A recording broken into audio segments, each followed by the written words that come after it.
Hello everyone, welcome to our channel Eth Education. मैं प्रसून आपके साथ फिर से जुड़ा हूं। हम नए आज सेशन में नए क्वेश्चन सीरीज को लेके आए हैं, जहां पार्ट 4 डिस्कस करेंगे क्वेश्चन सीरीज का। जो बच्चे नए पहली बार देख रहे हैं इस चैनल को, सब्सक्राइब कर ले चैनल को, ताकि बिहार की प्रिपरेशन की जितनी भी अपडेट्स हो यहाँ पे आपको मिलती रहे हमेशा। तो स्टार्ट करते हैं चैनल के पार्ट 4, इस क्वेश्चन सीरीज के पार्ट 4 में। सबसे पहला क्वेश्चन हमारे पास है, विच of the following is an example of input devices. तो यहाँ पे ऑप्शन क्या क्या दिए हुए हैं, मॉनिटर दिया हुआ है, प्रिंटर दिया हुआ है, कीबोर्ड है और स्पीकर है। तो इनपुट डिवाइसेस का क्या मतलब होता है कि जो हमारे कंप्यूटर को फीड दे रहा हो, मतलब डेटा हमें दे रहा हो। तो यहाँ पे मॉनिटर डिस्प्ले करता है, प्रिंटर प्रिंट आउट करता है हार्ड कॉपीज में, कीबोर्ड क्या है, इनपुट देता है, यस डेफिनेटली। तो और स्पीकर क्या है, हमें वॉइस में फॉर्म में देता है, बाहर आवाज देता है। ठीक है, तो ऑब्वियसली करेक्ट आंसर क्या होगा हमारा, कीबोर्ड होगा। तो keyboard is the right answer. Next move करते हैं क्वेश्चन नंबर 2 पे। What is the primary function of scanner. Scanner का प्राइमरी फंक्शन क्या होता है। तो स्कैनर हम डॉक्यूमेंट वगैरह स्कैन करने के लिए यूज करते हैं, और ये एक तरह का क्या होता है, इनपुट डिवाइसेस में काउंट होता है। तो यहाँ पे क्या है, पहला ऑप्शन है टू डिस्प्ले इमेजेस, दूसरा ऑप्शन है to input text and images into the computer, to print documents, to connect to the network. Okay, so यहाँ पे हम क्या करते हैं, स्कैनर का काम क्या है, to input text and images into the computer. तो करेक्ट ऑप्शन क्या होगा हमारा, second option, that is to input text and images. Okay, तो जो भी टेक्सचुअल फॉर्म होते हैं या इमेज का फॉर्म होता है, उसको हम स्कैन करते हैं और डिजिटल फॉर्म में हमारे पास कंप्यूटर स्क्रीन पे हमें दिखता है वो। ठीक है, तो ये करेक्ट ऑप्शन है। नेक्स्ट बात करते हैं थर्ड क्वेश्चन की। Which input device is commonly use for present drawing and design work. Drawing and design work के लिए हम क्या यूज करते हैं बेसिकली। तो यहाँ पे पहला ऑप्शन है माउस, दूसरा जॉयस्टिक, तीसरा ट्रैक पैड, चौथा है क्या, ग्राफिक्स टैबलेट।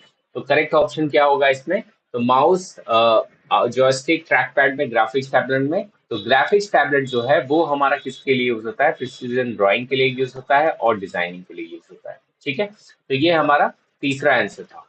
ठीक है, बात करते हैं चौथे क्वेश्चन की। Which type of input devices use uses a light source and sensor to capture its to capture text and images. Okay, so text and images की बात हो रही है। तो टेक्स्ट और इमेजेस अभी हमने देखा क्या यूज करता है, स्कैनर यूज करता है। तो यहाँ पे ऑप्टिकल माउस है, दूसरा स्कैनर है, तीसरा माइक्रोफोन है, चौथा क्या है, बारकोड रीडर है। तो करेक्ट आंसर इसमें क्या होगा, scanner. Okay, so correct answer will be scanner. What is the purpose of digital pen. Okay, digital pen का मतलब क्या होता है, जिससे अभी मैं लिख रहा हूँ आपके स्क्रीन पे, तो ये डिजिटल पेन का ही तरह का वर्क है। तो ये डिजिटल पेन किस लिए यूज होता है, to input the data into the computer, to provide the tactile feedback during typing, to produce audio output, to connect external devices। तो ये तीनों ऑप्शन गड़बड़ हो सकते हैं। करेक्ट ऑप्शन क्या होगा हमारा, to input data into the computer. So correct option is option number A. Okay, next बात करते हैं अगले डिवाइसेस की। Which device is use to produce hard copies of the document. Hard copies कहाँ से मिलती है, तो हम कहते हैं हार्ड कॉपीज कहाँ से मिल रही है, प्रिंटर से। सो प्रिंटर हमारा करेक्ट ऑप्शन होगा। मॉनिटर हमें डिस्प्ले देता है, स्पीकर वॉइस फॉर्म में होता है, स्कैनर इनपुट लेता है। तो हार्ड कॉपीज हमेशा कहाँ से मिलती है, प्रिंटर से मिलती है। नेक्स्ट करेक्ट ऑप्शन जो मैंने बताया था आपको, ऑप्शन नंबर बी, प्रिंटर है। नेक्स्ट बात करते हैं, what is the main purpose of the monitor. Monitor का क्या मेन पर्पज होता है, to input data into the computer, to produce sound output, और तीसरा ऑप्शन क्या है, to display visual output from a computer and to store data. तो हमें क्या है, करेक्ट ऑप्शन क्या होगा इसमें, तो डिस्प्ले, हमें क्या, जो भी विजुअल आउटपुट होता है उसको डिस्प्ले करता है कंप्यूटर का। तो करेक्ट ऑप्शन क्या होगा, ऑप्शन नंबर सी। नेक्स्ट बात करते हैं अगले क्वेश्चन की। Which type of output devices use light emitting diodes. LED कौन यूज करता है, ठीक है। यहाँ पे पहला ऑप्शन है हमारे पास एलसीडी मॉनिटर, दूसरा है इंकजेट प्रिंटर, तीसरा है एलईडी मॉनिटर, चौथा है सीआरटी मॉनिटर। तो इसमें करेक्ट ऑप्शन क्या होगा, तो करेक्ट ऑप्शन है हमारा क्या, एलईडी मॉनिटर। ठीक है, सो एलईडी मॉनिटर में हमारे पास क्या है, लाइट एमिटिंग डायोड्स यूज होते हैं। ठीक है, ये आउटपुट डिवाइसेस की तरह काम करता है। ठीक है, नेक्स्ट बात करते हैं, what kind of device is speaker. Speaker किस तरह का डिवाइसेस होता है, input devices, output devices, storage devices, networking devices. तो डेफिनेटली आउटपुट डिवाइसेस की तरह काम करता है, जो कि हमें साउंड आउटपुट में देता है। ठीक है, तो करेक्ट ऑप्शन क्या होगा, ऑप्शन नंबर बी। नेक्स्ट बात करते हैं, which of the following devices you would most likely to be enhance the audio experience of the computer system. Audio experience की बात कर रहा है, ऑडियो ऑडियो का मतलब क्या हुआ, साउंड की बात कर रहा है, सॉन्ग की बात कर रहा है।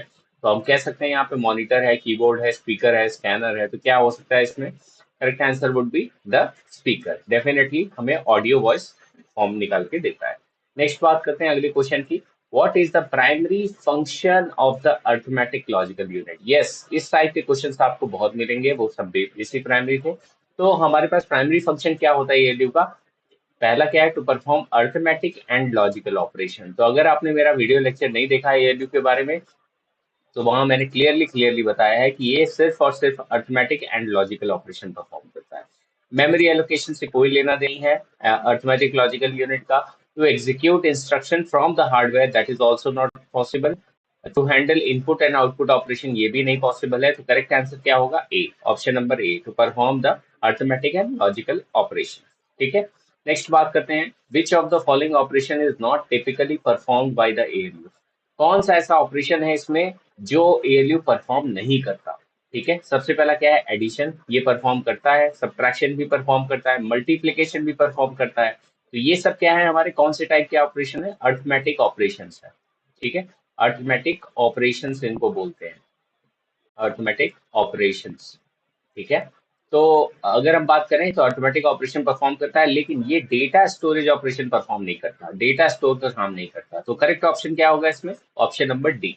सो correct option will be data storage. ठीक है, नेक्स्ट बात करें, the ALU can perform which of the following types of operations. कौन सा ऑपरेशन करता है, अर्थमेटिक ऑपरेशन, यस करता है, लॉजिकल ऑपरेशन, यस ये भी करता है, बिट वाइज ऑपरेशन, ये भी करता है, बिट वाइज ऑपरेशन भी हमारे करता है एएलयू। ठीक है, तो ये तीनों के तीनों ऑपरेशन परफॉर्म करता है एएलयू। तो करेक्ट आंसर क्या होगा इसका, ऑल ऑफ द एबव। ठीक है, तो करेक्ट आंसर इसका है all of the above. Next बात करते हैं अगले क्वेश्चन की, विच component of the CPU is responsible for coordinating the operations of the ALU. ठीक है, कौन सा ऐसा कंपोनेंट है सीपीयू का इसकी जिम्मेदारी बनती है, रिस्पॉन्सिबल है कोऑर्डिनेट करने के लिए, coordinating the operations of the ALU, जो भी ऑपरेशन एएलयू करता है उसको कोऑर्डिनेट करता है। तो पहला क्या है हमारा ऑप्शन, कंट्रोल यूनिट, दूसरा है मेमोरी यूनिट, तीसरा है क्या, रजिस्टर यूनिट, चौथा है क्या, cache memory. Okay, so control unit उसमें क्या काम करता है, तो बेसिकली कंट्रोल यूनिट ही वो डिपार्टमेंट होता है जो सब कोऑर्डिनेट करता है और मैनेज करता है डिवाइसेस को। ठीक है, तो ये हमेशा याद रखना है, कंट्रोल यूनिट का ही काम होता है। तो करेक्ट आंसर क्या होगा हमारा, आंसर इज कंट्रोल यूनिट। ठीक है, नेक्स्ट बात करते हैं, in addition to the arithmetic calculation, arithmetic calculation अगर हम करते हैं, what other type of operation does the ALU handle. कोई भी अर्थमेटिक कैलकुलेशन करते हैं उसके साथ क्या और कोई और ऑपरेशन जो एएलयू हैंडल करता है। तो सबसे पहला क्या है, input processing, second one is क्या, आउटपुट डिस्प्ले, चौथा क्या है, लॉजिकल कंपैरिजन, और चौथा क्या है, डेटा इंक्रिप्शन। इंक्रिप्शन मतलब क्या होता है, उसको एनकोड करना, मतलब उसको प्रोटेक्ट करना। ठीक है, तो करेक्ट आंसर क्या होगा इसमें, लॉजिकल कंपैरिजन। ठीक है, तो हमेशा लॉजिकल कंपैरिजन भी होता है उसके बीच में। ठीक है, तो लॉजिकल कंपैरिजन का मतलब क्या हुआ, कौन सा ऑपरेशन पहले परफॉर्म करेगा, जैसे प्लस हो गया, माइनस हो गया, डिवाइड हो गया, मल्टीप्लाई हो गया। तो इन सब में से कौन सा ऑपरेशन परफॉर्म करेगा, जैसे मॉड्यूलस हो गया, किसकी प्रायोरिटी सबसे ज्यादा हाई है। तो ये भी कौन कंपैरिजन परफॉर्म करता है, ये हमारा एएलयू परफॉर्म करता है, चाहे वो एंड हो और हो, किसका ऑपरेशन पहले होना है किसका बाद में होना है, ये सब कंपैरिजन परफॉर्म करता है। ठीक है, नेक्स्ट बात करते हैं, which of the following operation would the ALU not handle. यहाँ कह रहा है ऐसा कौन सा ऑपरेशन है जो एएलयू नहीं हैंडल कर पाता। ठीक है, पहला क्या है, सॉर्टिंग डेटा, दूसरा क्या है, perform a logical and operation, तीसरा क्या है, multiplying two numbers, directly accessing data from storage, and पहला क्या था, सॉर्टिंग डेटा। तो कौन सा ऑपरेशन इसमें से नहीं परफॉर्म करता है, तो क्या है, directly accessing data from the storage. कभी भी सी एएलयू जो है, एएलयू किसके पार्ट है, हम कह सकते हैं सीपीयू का पार्ट है। ठीक है, तो सीपीयू डायरेक्टली कभी भी मेमोरी से या स्टोरेज से डायरेक्टली डेटा नहीं उठाता। ठीक है, सीपीयू किससे मांगता है, रैम से मांगता है। ठीक है, या तो अपने रजिस्टर्स में देखता है, अपने इसके पास जो रजिस्टर होते हैं, दो टाइप के रजिस्टर होते हैं, एक होता है स्पेशल पर्पज रजिस्टर, दूसरा होता है जनरल पर्पज रजिस्टर। ठीक है, तो एसपीआर से मांगता है या जीपीआर से मांगता है, तो इन दोनों से मांगता है, चाहे वो प्रेजेंट हो, अगर नहीं प्रेजेंट है तो ये कैश मेमोरी को लुकअप करता है, कैश मेमोरी नहीं प्रेजेंट है तब जाके वो रैम में लुक करता है, हमारे मेन मेमोरी में। ठीक है, नेक्स्ट बात करते हैं अगले क्वेश्चन की। How does the ALU communicate the result of its operation to other parts of the CPU? ALU किस तरह अपना कम्युनिकेशन करता है, communicate the result of its operation, जो भी रिजल्ट आता है कोई भी ऑपरेशन परफॉर्म करता है एएलयू, वो दूसरे पार्ट ऑफ द सीपीयू से किस तरह से कम्युनिकेट करता है? तो सबसे पहला क्या है, थ्रू द सिस्टम बस। बसेस क्या होती है, ये एक सेट ऑफ वायर्स होती हैं जो कनेक्ट होती हैं, जो सिग्नल ट्रांसफर के लिए या डेटा ट्रांसफर के लिए या एड्रेस ट्रांसफर के लिए हमारे पास यूज होती है। दूसरा क्या है, through registers. Registers short buffer होते हैं जो स्टोर करती हैं अपने अंदर डेटा और इंस्ट्रक्शन को, या थ्रू द हार्ड ड्राइव और थ्रू द मॉनिटर। तो डेफिनेटली हार्ड ड्राइव और मॉनिटर के थ्रू तो कभी नहीं होगा। ठीक है, अब आते हैं इन दोनों कंपैरिजन में। तो रजिस्टर क्या होते हैं, स्टोर करते हैं, वो ट्रांसफर नहीं करते। ठीक है, तो हमेशा क्या होगा इसका करेक्ट आंसर, रजिस्टर्स। ठीक है, सो सिस्टम बस के थ्रू भी करते हैं कई बार, बट यहाँ पे रजिस्टर्स के कैसे सिग्निफिकेंस आया, तो हम देख सकते हैं कि कई बार क्या होता है, हम प्रोग्राम काउंटर हम देख सकते हैं, हम एमएआर देख सकते हैं, मेमोरी एड्रेस रजिस्टर देख सकते हैं, मेमोरी डेटा रजिस्टर्स देख सकते हैं, और हम देख सकते हैं इंस्ट्रक्शन रजिस्टर देख सकते हैं। ठीक है, तो यहाँ क्या होता है, पीसी पीसी होता है, वो हमें एड्रेस बताता है कहाँ इंस्ट्रक्शन प्रेजेंट है, उसके बाद वो कहाँ ट्रांसफर होता है, एमएआर में। फिर एमएआर से एड्रेस से डेटा हमारे पास कहाँ ट्रांसफर होता है, एमडीआर में। फिर एमडीआर से कहाँ ट्रांसफर होता है, आईआर में। आईआर जाके फाइनली हमें डिकोड करके रिजल्ट देता है। ठीक है, तो रिजल्ट कहाँ आ रहा है, इंस्ट्रक्शन रजिस्टर्स में आ रहा है, तो हमेशा थ्रू रजिस्टर्स होते हैं। सिस्टम बस भी होते हैं, बट वो सिग्नल्स ट्रांसफर के लिए होते हैं। ठीक है, तो हम एएलयू के अंदर की जब बात कर रहे हैं तो हमारा कम्युनिकेशन किससे हो रहा है, रजिस्टर्स के थ्रू हो रहा है। ठीक है, नेक्स्ट बात करते हैं, what role does the ALU play in executing a machine instruction? ठीक है, क्या रोल प्ले करता है एएलयू जब भी मशीन इंस्ट्रक्शन को एग्जीक्यूट करता है? तो सबसे पहला क्या ऑप्शन है, fetching the instruction from the memory. दूसरा क्या है, डिकोडिंग द इंस्ट्रक्शन। तीसरा क्या है, executing arithmetic and logical operation as specified by the instruction. ठीक है, तो एएलयू क्या प्ले करता है, हम कहते हैं। और चौथा ऑप्शन क्या है, writing the result back to the memory. ठीक है, रिजल्ट को वापस से मेमोरी में लोड करना। तो यहाँ पे करेक्ट आंसर क्या होगा, that is executing arithmetic and logical operation specified by the instruction. ठीक है, तो करेक्ट ऑप्शन हमारा यही होगा। नेक्स्ट बात करते हैं, which of the following best describes the carry flag used by the ALU? ठीक है, तो कैरी फ्लैग का कॉन्सेप्ट है क्या, क्या डिस्क्राइब करता है इन चार ऑप्शन में, करेक्ट। तो कैरी फ्लैग में पहला क्या है, it indicates an overflow occurred during an arithmetic operation. दूसरा क्या है, it signals that the logical comparison was true. ठीक है, तीसरा क्या है, it denotes a successful data transfer को रिप्रेजेंट करता है। या चौथा ऑप्शन क्या है, it represent the address of the next instruction.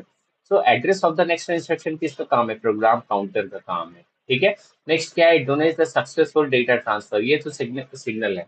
ठीक है, तो करेक्ट ऑप्शन इसमें से क्या होगा, सो करेक्ट ऑप्शन हमारा होगा, it indicates an overflow occur during an arithmetic operation. तो जब भी ओवरफ्लो ऑकर होता है हमारे पास, तब हम इस कैरी फ्लैग का यूज करते हैं एलयू के अंदर।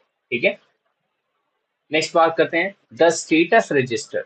द स्टेटस रजिस्टर क्या होता है सीपीयू में, the status in the CPU contains flag sets by the ALU to indicate the outcome of the operation. ठीक है, स्टेटस रजिस्टर क्या बताता है कि whether the operation is completed or not completed, which flag indicates that the result of operation was zero, result operation zero था। तो सबसे पहला फ्लैग है हमारा क्या, ओवरफ्लो फ्लैग। दूसरा क्या है, कैरी फ्लैग। तीसरा क्या है, जीरो फ्लैग। चौथा क्या है, साइन फ्लैग। तो करेक्ट ऑप्शन इसमें क्या होगा, जीरो फ्लैग। जीरो फ्लैग हमारा क्या रिप्रेजेंट करता है कि रिजल्ट जो था ऑपरेशन का वो क्या था, जीरो था। ठीक है, next, which of the following is not a type of input devices? कौन सा इसमें से टाइप नहीं है इनपुट डिवाइसेस का? तो वेबकैम इनपुट डिवाइसेस में आता है, माइक्रोफोन भी हमारा इनपुट डिवाइसेस में आता है, स्पीकर हमारा इनपुट डिवाइसेस में नहीं आता, और जॉयस्टिक भी हमारा क्या आता है, इनपुट डिवाइसेस में आता है। तो करेक्ट ऑप्शन क्या होगा इसमें, speaker. Speaker is the correct option. ठीक है, नेक्स्ट बात करते हैं, which device is use to input hand written text to और ड्राइंग इनटू द कंप्यूटर? तो ये मैंने वीडियो में बताया हुआ है, जहाँ पे मैं इनपुट डिवाइसेस के बारे में जब मैंने बताया था, तो उसका मैंने वीडियो लेक्चर में मैंने बताया था कि ये किस तरह का इनपुट डिवाइस होता है जो हैंड रिटन टेक्स्ट या ड्राइंग को लेता है कंप्यूटर में। ठीक है। तो यहाँ सबसे पहला ऑप्शन क्या है, स्कैनर, दूसरा है कीबोर्ड, तीसरा है ग्राफिक टैबलेट, चौथा क्या है हमारा, टच स्क्रीन। तो करेक्ट आंसर क्या होगा इसमें, graphic tablet. So graphic tablet हमारा एक ऐसा डिवाइस होता है जो इनपुट करता है हैंड रिटन टेक्स्ट या ड्राइंग्स को। तो मेनली आर्किटेक्ट वगैरह इसको ज्यादा यूज करते हैं, आर्किटेक्ट वगैरह इसको, सिविल इंजीनियर्स हो गए, आर्किटेक्ट हो गए, इन सब लोगों को ज्यादा इसको यूज करते हैं। ठीक है, नेक्स्ट मूव करते हैं। What kind of input device is a barcode reader? Barcode reader किस टाइप का इनपुट डिवाइसेस होता है, ठीक है। Optical scanner, what kind of input devices पूछा है, तो ऑप्टिकल स्कैनर, दूसरा क्या है मैकेनिकल, तीसरा क्या है मैग्नेटिक, चौथा क्या है टच सेंसिटिव।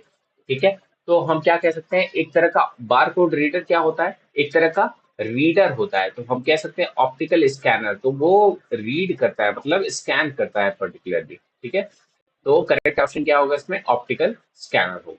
ठीक है, नेक्स्ट बात करते हैं, विच generation of the computer introduce the use of integrated circuit, that is IC का कब हमारा कॉन्सेप्ट यूज हुआ था, आईसी की बात कर रहा है, इंटीग्रेटेड सर्किट।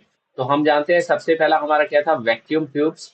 ठीक है, वैक्यूम ट्यूब्स से हमने स्टार्ट किया था, उसके बाद हमारा ट्रांजिस्टर पे वर्क आया था, उसके बाद हम आईसीस पे गए थे, उसके बाद माइक्रो प्रोसेसर्स पे गए थे। तो ऐसे करके हमारे पास ट्रांजिस्टर थी जनरेशन बाय जनरेशन। तो ये किस जनरेशन में आईसीस थी, तो आईसीस का अगर हम देखें तो ये किस जनरेशन में थी, थर्ड जनरेशन में। ठीक है, तो यहाँ मैं vacuum tube first generation, transistor second, IC third, micro processor fourth and further more हमारे पास जनरेशन में आई। ठीक है, नेक्स्ट बात करते हैं, what was the major advancement in the computer during the second generation, दूसरे जनरेशन में क्या मेजर एडवांसमेंट हुआ था। तो सबसे पहला the use of vacuum tube, ये हम जानते हैं, ये किस जनरेशन की बात कर रहा है, फर्स्ट जनरेशन की बात कर रहा है। दूसरा क्या है, द डेवलपमेंट ऑफ ट्रांजिस्टर, ये सेकंड जनरेशन का काम है। ठीक है, तो ट्रांजिस्टर हमारा सेकंड जनरेशन के अंदर आया था। ठीक है, तो सेकंड जनरेशन। तीसरा क्या है, the invention of micro processor, नहीं ये ऑप्शन गलत हो सकता है। यूज ऑफ आर्टिफिशियल इंटेलिजेंस, जो अभी प्रेजेंट में चल रहा है, तो ये सेकंड जनरेशन कैसे हो सकता है। तो करेक्ट आंसर क्या होगा, the development of the transistor. ठीक है, नेक्स्ट बात करते हैं अगले क्वेश्चन की, which computer generation is associated with the development of the microprocessor. ठीक है, कौन सा ऐसा जनरेशन एसोसिएटेड है माइक्रो प्रोसेसर के डेवलपमेंट के लिए। तो माइक्रो प्रोसेसर हमारा किस जनरेशन का है पार्ट, तो हम कह सकते हैं ये फर्स्ट जनरेशन का है, नहीं, सेकंड जनरेशन का है, नहीं, थर्ड जनरेशन का है, नहीं, चौथे जनरेशन में जाके माइक्रो प्रोसेसर का कॉन्सेप्ट आया था। तो करेक्ट आंसर क्या होगा हमारा, फोर्थ जनरेशन। ठीक है, नेक्स्ट बात करते हैं, who is considered as the father of computer for his work on the analytical engine. ठीक है, तो फादर ऑफ कंप्यूटर वैसे तो चार्ल्स बेबेज को कहते हैं, और साथ ही साथ चार्ल्स बेबेज ने एनालिटिकल इंजन का भी कॉन्सेप्ट दिया था। अगर आपने नहीं देखा है वीडियो, तो मैं फिर से कह रहा हूँ, आप जाओ वीडियो देखो, आप कंप्लीट अंडरस्टैंडिंग करोगे, मैंने वहां सब चीज अच्छे से समझाई गई है। ठीक है, तो प्लेलिस्ट में जाना है और वहां पे एक्सप्लोर करना है, वहां पे ढेर सारे प्लेलिस्ट बने हुए हैं, इन सब क्वेश्चंस को आप अंडरस्टैंड कर लोगे, बहुत आसानी से समझ में आ जाएंगे। तो एनालिटिकल इंजन की बात करें, तो एनालिटिकल इंजन हमेशा हमारे पास किसने दिया था कॉन्सेप्ट, चार्ल्स बेबेज दिया था। Alan Turing is also computer as a modern father. ठीक है, मॉडर्न कंप्यूटर्स के फादर, मॉडर्न कंप्यूटर्स की जब भी बात होगी तो हम एलन ट्यूरिंग को बात करेंगे। और एलन ट्यूरिंग के अवार्ड भी मिलते हैं, अगर कोई बढ़िया काम करता है कंप्यूटर साइंस के डिपार्टमेंट में तो उसको एलन ट्यूरिंग का सबसे हाईएस्ट अवार्ड कहा जाता है। ठीक है, नेक्स्ट बात करते हैं, तो Charles Babbage was the correct answer for this. Next बात करते हैं, which of the following an example of computer from the first generation, कौन सा ऐसा इसमें एग्जांपल है जो फर्स्ट जनरेशन को रिप्रेजेंट करता है। तो पहला क्या है, IBM 1401, दूसरा क्या है ENIAC, तीसरा क्या है PDP 11, चौथा क्या है IBM PC। तो करेक्ट ऑप्शन इसमें क्या होगा, ये एग्जाम्पल है, और एग्जाम्पल में मैंने वहां बताया था कि ENIAC is the first generation, ये फर्स्ट जनरेशन में आता है। तो जनरेशन ऑफ कंप्यूटर में अगर आप देखोगे वो वीडियो, तो उसके अंदर ENIAC की बात की है मैंने। ठीक है, इसका एब्रीवेशन वगैरह भी पूछ देता है एग्जाम में कई बार। नेक्स्ट बात करते हैं, हमारे पास अगला क्वेश्चन है, the fourth generation of computer characterize by the use of, fourth generation किस कैरेक्टर किसको रिप्रेजेंट करता है।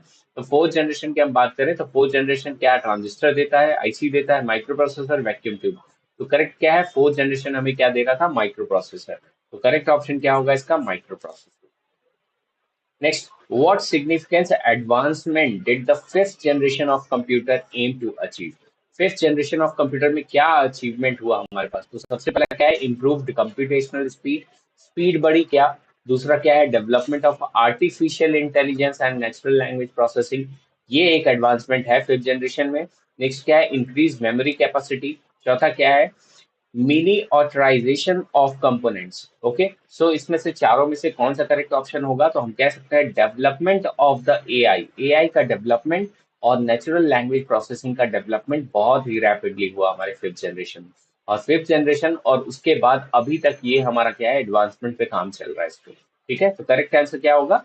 Development of artificial intelligence and natural language processing. Next बात करते हैं अगले क्वेश्चन की। अगला क्वेश्चन है, which computer was one of the first commercially successful computer of the third generation? ठीक है, थर्ड जनरेशन में कौन सा ऐसा कंप्यूटर था कि फर्स्ट कमर्शियली सक्सेसफुल कंप्यूटर में काउंट हो रहा था थर्ड जनरेशन में? तो सबसे पहला यहाँ पे क्या है? UNIVAC one. दूसरा क्या है? IBM system 360। तीसरा क्या है? Apple two. चौथा क्या है? अल्टायर 8800। ठीक है, तो करेक्ट ऑप्शन क्या होगा इसमें? तो करेक्ट ऑप्शन है आईबीएम सिस्टम 360। तो ये भी मैंने थर्ड जनरेशन में कितने सिस्टम जनरेट हुए थे उसकी एग्जाम्पल क्या है, ये भी मैंने जनरेशन ऑफ कंप्यूटर्स में मैंने बताया है ऑलरेडी। ठीक है, तो इसको भी प्रैक्टिस कर लीजिए। Next, who is known for developing the concept of stored program computer? Yes, this is very important question. Stored program का concept किसने दिया था? तो सबसे पहला क्या है? Alan Turing. दूसरा क्या है? Charles Babbage. चौथा क्या है? John von Neumann. और चौथा चौथा यहाँ पे क्या है? Grace Hopper. तो करेक्ट आंसर क्या होगा यहाँ पे? John von Neumann. तो जॉन वॉन न्यूमैन ने स्टोर प्रोग्राम का हमें कॉन्सेप्ट दिया था। स्टोर प्रोग्राम का मतलब क्या है कि जो भी डेटा या इंस्ट्रक्शन हम एग्जीक्यूट करते हैं उसका रिजल्ट हम कहीं मेमोरी में स्टोर कर सकते हैं। ठीक है, फॉर द फर्दर यूज।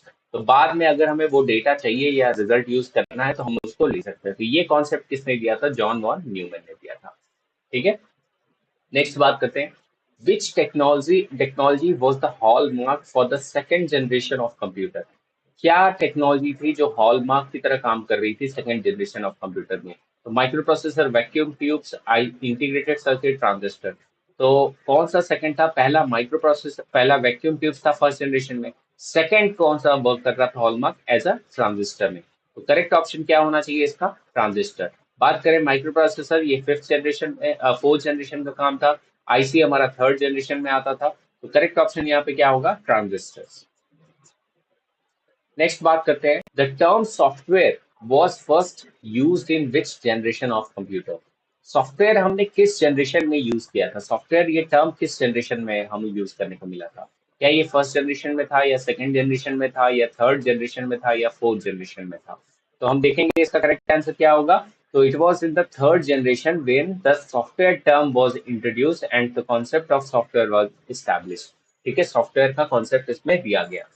तो ये भी अगर आपने नहीं ये सब पता है आपको, तो मैं अभी कहता हूँ आप पहले जाओ जनरेशन ऑफ कंप्यूटर के वीडियो देखो, वहां आपको सारी की सारी चीजें ये मिल जाएंगी। ठीक है, कहीं भागने की जरूरत नहीं है, एक जगह सारी इंफॉर्मेशन है। ठीक है, नेक्स्ट बात करते हैं, the first computer to use a graphical user interface, GUI का कॉन्सेप्ट। ठीक है, इसका एब्रीवेशन बहुत इंपॉर्टेंट है, एग्जाम में पूछता है कई बार।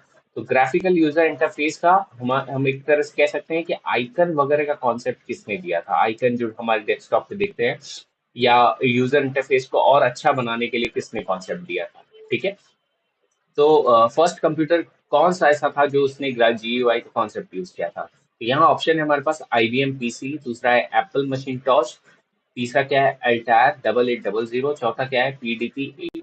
तो इसमें से करेक्ट ऑप्शन क्या होगा? तो let's choose the correct option, that is Apple Macintosh was the first computer which uses the concept of GUI। ठीक है, तो ये हमें हमेशा याद रखना है। तो Apple Macintosh is the correct answer.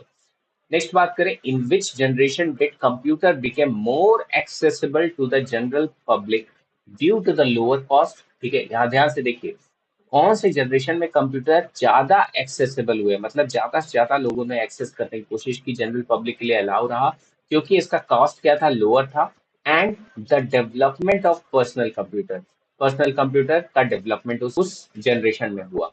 तो सबसे पहले देखते हैं, फर्स्ट जनरेशन है, सेकंड जनरेशन है, थर्ड जनरेशन है या फोर्थ जनरेशन है? तो first generation, second generation, third generation and fourth generation में कौन सा कॉन्सेप्ट, कौन सा ऐसा जनरेशन था जिन्होंने ये लोअर कॉस्ट किया? तो करेक्ट ऑप्शन क्या होगा हमारा? Fourth generation. ठीक है, तो जब भी हमारे पास क्या है? माइक्रो प्रोसेसर का कॉन्सेप्ट आया, माइक्रो प्रोसेसर का कॉन्सेप्ट आया, जिसमें बहुत ढेर सारे आईसी से इंटीग्रेटेड थे। तब ये क्या हुआ, यहाँ पे हम कह सकते हैं कि लोअर कॉस्ट के हमारे पास डेवलपमेंट हो गए, पर्सनल कंप्यूटर्स लोगों को अवेलेबिलिटी होने लगी। ठीक है, तो इस जनरेशन का काम था ये डेवलपमेंट देना। ठीक है, नेक्स्ट बात करते हैं the concept of machine learning. ठीक है, the concept of machine learning and artificial intelligence. Machine learning और artificial intelligence primarily belongs to which generation of computer. ठीक है, तो मशीन लर्निंग और एआई का कॉन्सेप्ट किस कौन से जनरेशन में आया, हमारा फिफ्थ जनरेशन में आया। ठीक है, तो करेक्ट आंसर क्या होगा हमारा, फिफ्थ जनरेशन। ठीक है, इसको हम डिस्कस ऑलरेडी कर चुके हैं। नेक्स्ट कहते हैं what was the primary storage medium used in the fourth generation of computer. ठीक है, ये बहुत ही अच्छा क्वेश्चन है, बहुत ही इंपॉर्टेंट क्वेश्चन है। यहाँ फोर्थ जनरेशन की बात कर रहा है और फोर्थ जनरेशन में स्टोरेज के लिए, डेटा स्टोरेज के लिए क्या प्राइमरी मीडियम यूज किया गया। सबसे पहला क्या है, मैग्नेटिक ड्रम। दूसरा क्या है, पंच कार्ड्स।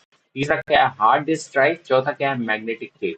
ठीक है, तो इसमें से करेक्ट ऑप्शन क्या होगा, करेक्ट ऑप्शन है हमारा हार्ड डिस्क ड्राइव का कॉन्सेप्ट है। तो फोर्थ जनरेशन में हमारा हार्ड डिस्क का कॉन्सेप्ट आया, जहां पे लार्ज डेटा हम स्टोर करते थे। ठीक है, अभी भी यूज करते हैं हम हार्ड डिस्क ड्राइव। तो लार्ज डेटा स्टोरेज के लिए कॉन्सेप्ट कब स्टार्ट हुआ, हमारा फोर्थ जनरेशन में। ठीक है, ये करेक्ट आंसर होगा। नेक्स्ट बात करते हैं which invention significantly advance the third generation of computer. क्या हम कह सकते हैं सिग्निफिकेंट क्या थर्ड जनरेशन में, थर्ड जनरेशन में ट्रांजिस्टर है या आईसी है, तो आईसी को हम कह सकते हैं हमारा क्या है, थर्ड जनरेशन के लिए यूज होता है। तो correct answer is what, the integrated circuit. तो इसका शॉर्ट फॉर्म क्या होता है, आईसी। तो कई बार क्वेश्चन में आईसी भी लिखा हो सकता है, इंटीग्रेटेड सर्किट भी लिखा हो सकता है। नेक्स्ट बात करते हैं the development of internet and networking technologies. Internet का और नेटवर्किंग टेक्नोलॉजी का is most closely associated with which generation of computer। कौन से जनरेशन में इंटरनेट टेक्नोलॉजीज पर ज्यादा फोकस हुआ और नेटवर्किंग टेक्नोलॉजीज डेवलप हुई।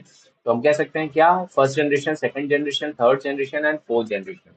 तो हमारा करेक्ट आंसर क्या होगा, फोर्थ जनरेशन में हमारे पास हुआ। तो जनरली फोर्थ जनरेशन में हम क्या देखते हैं, पहले में हमने वैक्यूम ट्यूब देखा, दूसरे में हमारा डेवलपमेंट ऑफ ट्रांजिस्टर था, थर्ड में हमारा आईसीस था, और फोर्थ में क्या होता है हमारा माइक्रो प्रोसेसर। जैसे ही माइक्रो प्रोसेसर का डेवलपमेंट हुआ, काफी चीजें हमारी डेवलप हुई, पर्सनल कंप्यूटर अलाउ हो गए, और शॉर्ट हम कह सकते हैं डेटा स्टोरेज ज्यादा होने लगा उसमें। और हम फोर्थ जनरेशन को यहाँ पे बहुत ही एडवांस हम कह सकते हैं। नेक्स्ट कह सकते हैं विच generation of computers were categorised bye the use of micro processor and personal computer becoming common. ठीक है, माइक्रो प्रोसेसर और पर्सनल कंप्यूटर काफी ज्यादा कॉमन होने लगे। तो ये इसका करेक्ट आंसर क्या होगा, the fourth generation. Fourth generation में आपको याद हो जाएगा। ठीक है, तो मैंने इतने क्वेश्चन आपको करा दिए fourth generation, third generation, second generation में, कि अब आपको ये कभी नहीं भूलेगा। ठीक है, जिनको भी कंफ्यूजन रहता है फर्स्ट सेकंड थर्ड में, इनको कभी कंफ्यूजन नहीं होगा कि क्या एडवांसमेंट हुई फोर्थ जनरेशन में या थर्ड जनरेशन। नेक्स्ट बात करते हैं the concept of internet as we know it was developed in which decade. कौन से डिकेड में इंटरनेट का कॉन्सेप्ट आया, तो याद करने की कोशिश करिए, अगर हमारे पास फोर्थ जनरेशन कब डेवलप हुआ, उस कॉन्सेप्ट में हमारे पास इंटरनेट का भी कॉन्सेप्ट आया था। तो क्या होगा करेक्ट आंसर, 1970s में हमारा आया था करेक्ट इंटरनेट का, और हम कह सकते हैं कि बाकी टेक्नोलॉजी का, जैसे प्रीवियस क्वेश्चन में हमने देखा माइक्रो प्रोसेसर, पर्सनल कंप्यूटर्स, ये सब भी हमारे पास डेवलप हुए इस जनरेशन में। तो करेक्ट आंसर क्या होगा, 1970s। ठीक है, नेक्स्ट बात करें which computer was the first to use a magnetic core memory. Magnetic core memory कौन सा कंप्यूटर ऐसा था जिसने मैग्नेटिक कोर मेमोरी को यूज किया। ठीक है, तो पहला क्या ऑप्शन है हमारे पास, एनीएक। दूसरा क्या है, यूनिवैक 1। तीसरा क्या है, IBM 701। चौथा क्या है, IBM सिस्टम 360। तो करेक्ट आंसर क्या होगा इसमें, तो correct answer will B IBM 701। जिसने क्या कॉन्सेप्ट यूज किया, इन्होंने कॉन्सेप्ट यूज किया मैग्नेटिक कोर मेमोरी का। ठीक है, नेक्स्ट बात करते हैं अगले क्वेश्चन की, विच of the following is an example of computer from the fifth generation. Fifth generation computer का क्या एग्जाम्पल है हमारे पास, तो IBM PC, दूसरा क्या है यूनिवैक 1, तीसरा है क्रे 1, चौथा क्या है डीप ब्लू। ठीक है, तो कौन सा एग्जाम्पल है जो फिफ्थ जनरेशन में आता है, तो हम कह सकते हैं फिफ्थ जनरेशन में हमारे पास ऑप्शन क्या होगा, डीप ब्लू। ठीक है, तो deep blue was the example of the computer from the fifth generation. ठीक है, नेक्स्ट बात करते हैं विच generation of computer saw the advent of floppy disk. ठीक है, यहाँ पे किस कॉन्सेप्ट को पूछ रहा है, फ्लॉपी डिस्क का कॉन्सेप्ट। तो फ्लॉपी डिस्क के भी बारे में मैंने डिस्कस किया हुआ है, ये किस जनरेशन में आया था, ये सब सारी चीजें मैंने डिस्कस की हुई हैं। तो फ्लॉपी डिस्क हमारे पास किस कॉमन स्टोरेज मीडियम, आप किस जनरेशन का पार्ट है। तो देखें इसका करेक्ट आंसर क्या होगा। The correct answer is the third generation. Third generation में हमारे पास कॉन्सेप्ट क्या है, फ्लॉपी। सो फ्लॉपी डिस्क क्या था, एक तरह का स्टोरेज मीडियम था जहां पे स्टोरेज कैपेसिटी होती थी, तो कुछ एमबीज में ये चीजें स्टोर करता था। ठीक है, हालांकि ये बहुत स्मॉलर साइज था, इस वजह से ये ज्यादा नहीं चल पाया मार्केट में। कुछ ही टाइम के लिए चला, लेकिन ये हमारे लिए बढ़िया था, पोर्टेबल था, डेटा को ट्रांसफर करने का इजिली पोर्टेबल था एक जगह से दूसरी जगह ले जाने के लिए। तो that was the concept use. Okay, तो नेक्स्ट मूव करते हैं। The term super computer, super computer became prominent during which generation of computer. Super computer prominent हुआ किस जनरेशन ऑफ कंप्यूटर में। तो देखते हैं first generation, second generation, third generation and fourth generation. तो करेक्ट ऑप्शन क्या होगा इसका, फोर्थ जनरेशन। जैसे ही माइक्रो प्रोसेसर का कॉन्सेप्ट आया, सुपर कंप्यूटर पे हमारे पास वर्कआउट इस पे स्टार्ट हो गया था और ये एनहांसमेंट हो गया था। ठीक है, नेक्स्ट बात करें, the first electronic computer which is used as a vacuum tubes. Vacuum tubes को यूज किया पहला इलेक्ट्रॉनिक कंप्यूटर। तो उसका एग्जांपल क्या है हमारे पास, यहाँ पे यूनिवैक है वन, एनीएक है, IBM 650, PDP 8। तो ये सब में करेक्ट ऑप्शन क्या होगा हमारा, एनीएक। तो एनीएक हमारा क्या था, फर्स्ट जनरेशन का पार्ट है, और साथ ही साथ हम कह सकते हैं इसमें हम वैक्यूम ट्यूब्स का इस्तेमाल करते थे। ठीक है, तो एनीएक को नहीं भूलना है। नेक्स्ट बात करें, विच of the following is not a characteristic of the fourth generation of computer. कौन सा नहीं कैरेक्टरिस्टिक है फोर्थ जनरेशन ऑफ कंप्यूटर में। फोर्थ जनरेशन में हम देख सकते हैं माइक्रो प्रोसेसर का यूज हो रहा था, यस हो रहा था। Development of personal computers, yes personal computers भी हम देख सकते हैं development. Use of vacuum tube fourth generation में नहीं, ये वैक्यूम ट्यूब का हमारे पास यूज नहीं हो रहा था। Use of semiconductor memory, yes semiconductor memory को यूज करते थे। तो यहाँ पूछा है नॉट अ कैरेक्टरिस्टिक, तो नॉट का मतलब क्या हुआ, किसकी बात कर रहा है। तो correct answer is just use of vacuum tubes. तो वैक्यूम ट्यूब्स का कॉन्सेप्ट फर्स्ट जनरेशन में हम देखते हैं। ठीक है, नेक्स्ट क्वेश्चन है, what was the primary technology used in the development of the first generation of computer। कौन सा ऐसा प्राइमरी टेक्नोलॉजी है जो यूज हुआ in the development of the first generation of computer.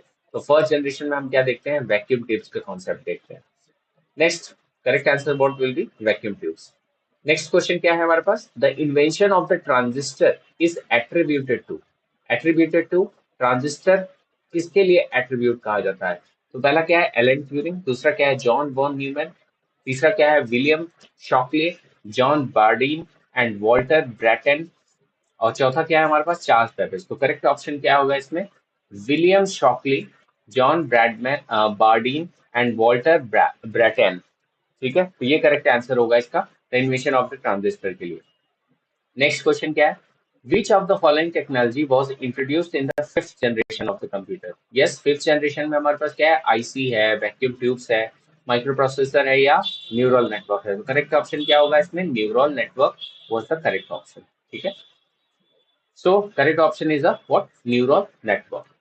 Next बात करते हैं, what was the primary purpose of early computers like the ENIAC and UNIVAC 1। Early computers की क्या प्राइमरी पर्पज है, personal use, office automation, scientific calculations and data processing. तीसरा क्या है, game development और नेटवर्किंग एंड कम्युनिकेशन। ठीक है, तो एनीएक एंड यूनिवैक, ये बेसिकली एनीएक हमारा फर्स्ट जनरेशन में बिलोंग करता है, तो क्या होगा करेक्ट आंसर, साइंटिफिक कैलकुलेशन। तो उस समय हम सिर्फ और सिर्फ साइंटिफिक कैलकुलेशन के लिए यूज कर सकते थे या डेटा प्रोसेसिंग के लिए यूज कर सकते थे।